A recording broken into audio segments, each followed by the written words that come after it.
I generally would just call out the number 50 or 48, but that means 1/48 or 1/50th of a second, okay? Now, if you are shooting behind a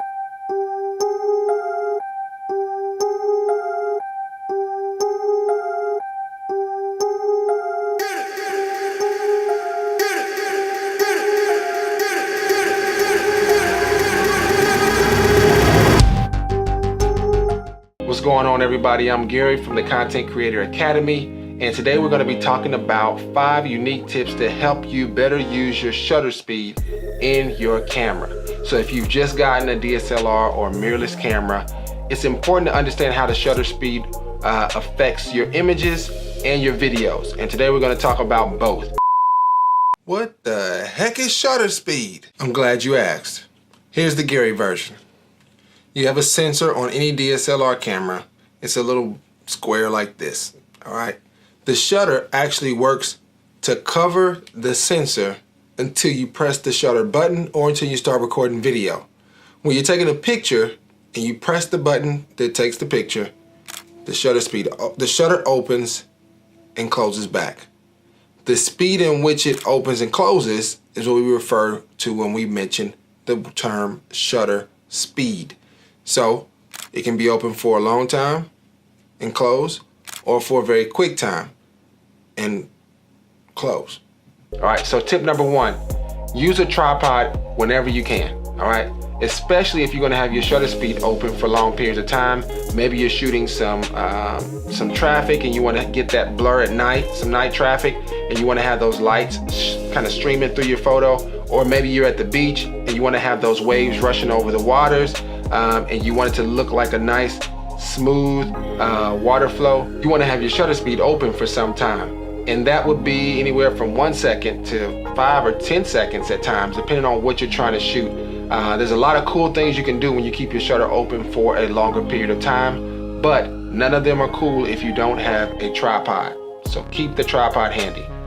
Number 2, double your frame rate when you're shooting video with your DSLR or mirrorless camera.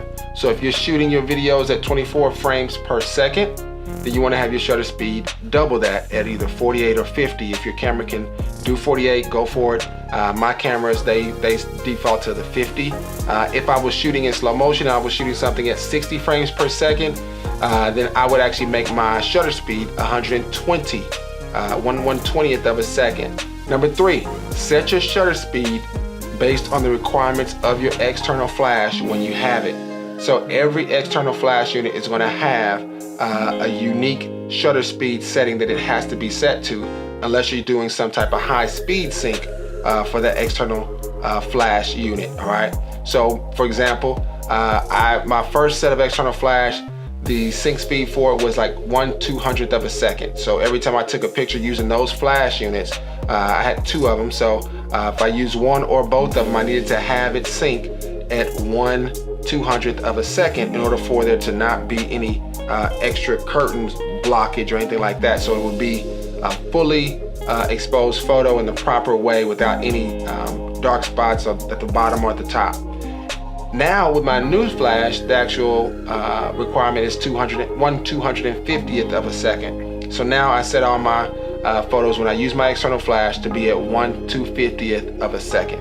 All right, so make sure to sync it up based on the requirements of your external flash. Number 4, if you are shooting with a zoom lens, or even if you're not shooting with a zoom lens, you just got a lens that has some type of focal length in it, typically longer than 35 millimeter or something like that, then you want to have that distance be doubled by your shutter, okay?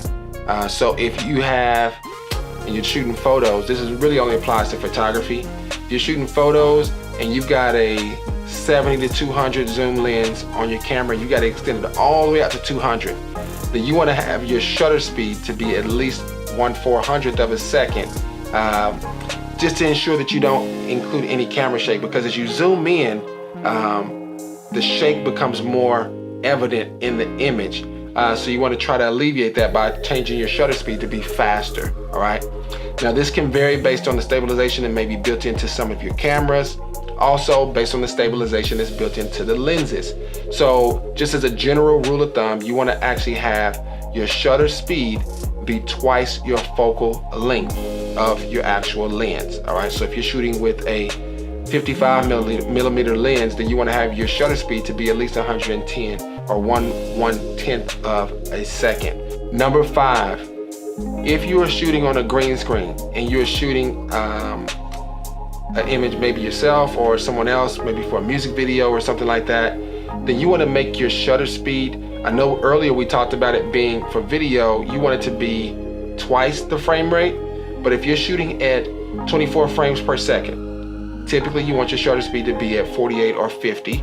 I generally would just call out the number 50 or 48, but that means 1/48 or 1/50th of a second, okay?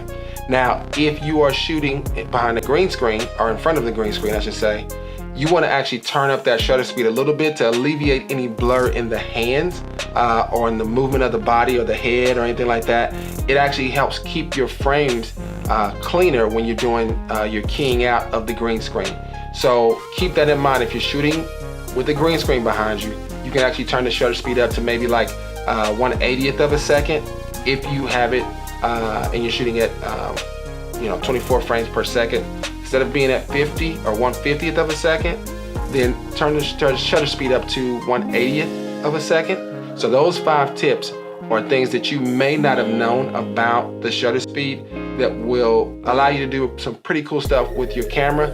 So go out, try it out, test it out, and let me know how it worked out for you. And if you have any other challenges with your shutter speed or with pictures or videos that you're shooting, send some comments at the bottom. Let me know, and I'll be sure to get back with you and do my best to answer any questions you might have. And like I said, give us a thumbs up. Make sure to subscribe. Hit the bell if you want to get more feedback and information like this to help you be a better content creator. Until next time, I'm Gary with the Content Creator Academy, and I look forward to talking with you soon. Then you want to have your shutter speed at a open for a while time. You want to have your shutter speed open for some time.